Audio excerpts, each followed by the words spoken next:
Tech and clips.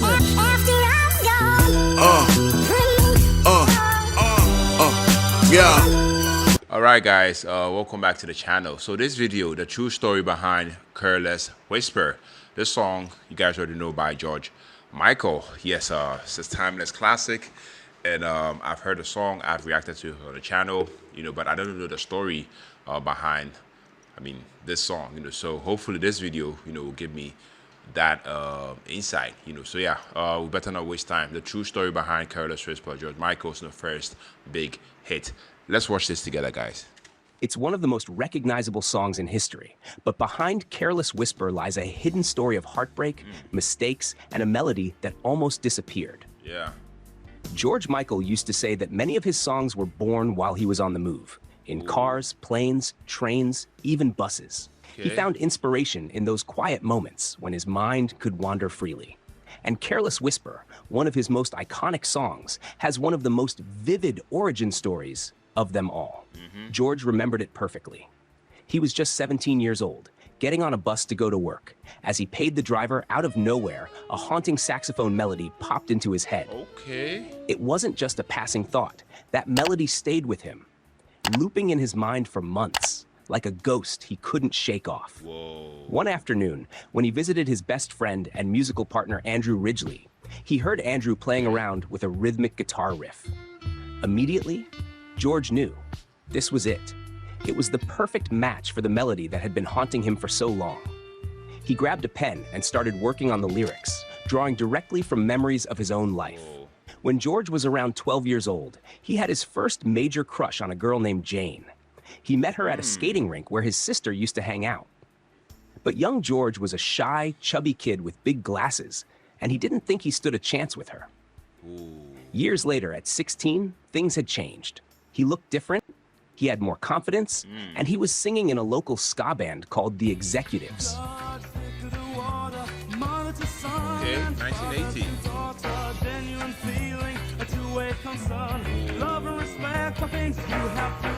He started dating a girl named Helen. But fate had a twist in store. Jane, his childhood crush, came back into his life. This time, she was interested in him. The problem? George never broke up with Helen. Instead, he found himself juggling two relationships at once, something that eventually led to heartbreak. And Careless Whisper tells that story, a romance that falls apart because of betrayal. The lyrics, especially the image of two people dancing together for the last time, capture that bittersweet pop guilty moment when the truth comes out. One line George felt especially connected to was, "Guilty feet have got no rhythm." I'm never gonna dance again. Guilty feet have got no rhythm. For a while, he even thought about naming the song Guilty Feet. But in the end, Careless Whisper felt more poetic, more mysterious, and it captured the feeling of regret he was trying to express. Careless Whisper was actually one of the first 3 songs George and Andrew wrote for Wham. Alongside Club Tropicana and Wham Rap, it helped them land their first recording contract. But strangely enough, while the other 2 songs were polished and prepared for Wham's debut album, Careless Whisper was set aside. George believed Careless Whisper could be a massive hit. The only thing he doubted was himself. At one point, he even considered giving the song to another artist, thinking he wasn't good enough to deliver it. But before George could release anything, there was a problem. He and Andrew were stuck in a terrible contract with their first label, Intervision Records. Even though Wham was successful, they barely made any money and had very little say over their music. When George decided he wanted Careless Whisper to be his first solo single, Intervision tried to claim the rights. A legal battle followed, one that taught George a hard but important lesson about the importance of owning his music and protecting his creative freedom. Eventually, he broke free and signed with Epic Records, finally putting Careless Whisper out into the world on his own terms. Believe it or not, the version of Careless Whisper we all know today wasn't the first one George recorded. The first attempt happened with legendary producer Jerry Wexler, the man behind icons like Ray Charles, Aretha Franklin, and Bob Dylan. Is produced by Jerry Wexler. I went over to Muscle Shoals studio where a lot of the famous Atlantic records, i.e. Aretha Franklin, Percy Sledge, Ray Charles. I mean, I actually had to sing in the same booth that they sang in and actually to the same producer that they sang to. So if I sound nervous on my single, you understand why. But things didn't go smoothly. George was so nervous that he showed up drunk to the recording session. The result? A version that didn't capture the magic he was hoping for. A few weeks later, George made a bold decision. He would re-record the song himself, taking full control, using the musicians he trusted most. It was a risky move, but it paid off. Okay.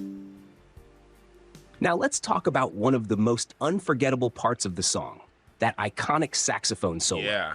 George had a very specific sound in mind, but no matter how many saxophonists they tried, and there were 8 of them, no one could get it right.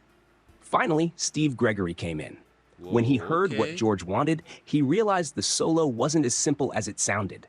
While George was away, Gregory asked the engineer to slow down the tape, allowing him to record the part a semitone lower. When they sped it back up to normal speed, it created a slightly unnatural tone, one that made the solo sound haunting, unique, and impossible to replicate perfectly live. When George returned to the studio and heard it, he immediately knew. That's it. That's the sax solo I want. And that tiny trick of slowing the tape, it's a big part of why Careless Whispers sounds so emotional and distinctive to this day. Wow. Careless Whisper was included on Wham's second and final album, but in the UK, it was released under George Michael's name only. The record label thought the song didn't quite fit Wham's upbeat teenage dance image, so they framed it as George's first step toward his solo career. Even so, in the rest of the world, the cover still said Wham, featuring George Michael. Okay. Why is Interestingly, there are 2 music videos for the song. One made with the original Jerry Wexler version, and another with the re-recorded version George produced himself. Careless Whisper went on to become George Michael's most famous and most successful song. And yet George himself always said he never fully understood why people connected to it so deeply. You know, most things in my career I can point at and say, this happened, I'm proud of this and this and this, and people like them for this and this and this reason, I think. And when it comes to Careless Whisper, I just can't work it out. I can work it out that it was commercial and it did well. I can't work out why people twice my age think it's a classic. When I wrote it when I was 17, I didn't know anything about life. Wow, 17. Still, admiration for the song came from all corners. Kenny G. Dave Cuz. Wow.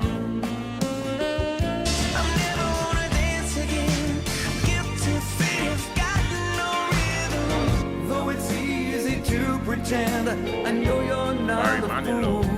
Should've known better than to cheat a friend and waste the chance that I've been given. So I'm never gonna dance again the way I dance with you. In 1985, Smokey Robinson even sang it with George at the legendary 50th anniversary celebration of the Apollo Theater.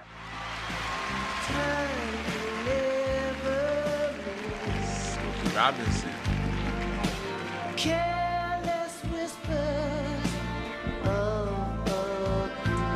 Today, Careless Whisper stands as one of the greatest ballads of the 1980s. Yeah, that's a true. timeless, emotional anthem of love, guilt, and regret, even if its own creator never completely understood the magic he captured.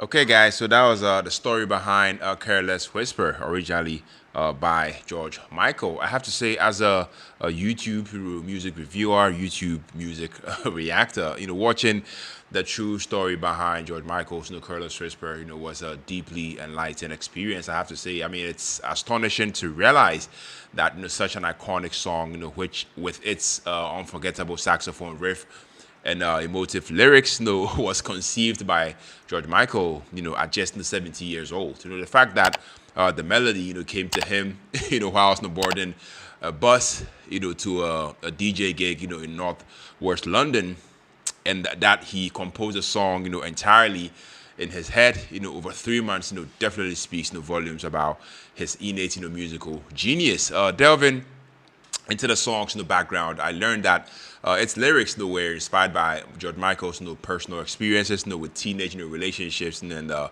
complexities of your youthful infidelity. I mean, he recounted, how his early crushes and romantic, entanglements, particularly involving two girls, named Jane and Helen, influenced the narrative, of the song.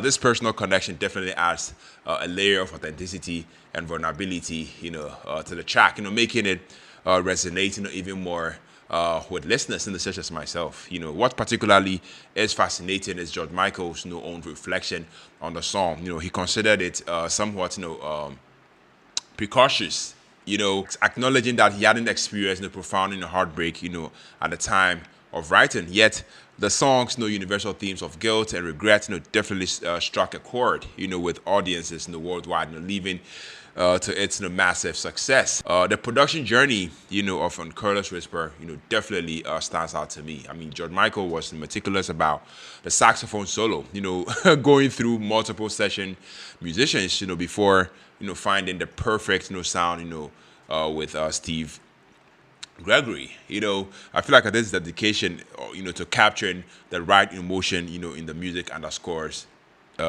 George Michael's, commitment, to his craft, I have to say. So yeah, after watching this video, I have to say in summary, exploring the origins of this timeless classic, Careless Whisper, has deepened, my appreciation for George Michael's, artistry. Rest in peace to him. It's definitely a statement, to how personal experiences, when channeled, through genuine creativity, can produce, timeless music, that continues, to touch hearts, across generations. Yes, guys, I definitely loved this video. So shout outs to the channel behind the track. Yes, let me know your thoughts, let me know your perspective, let me know what you think about this video.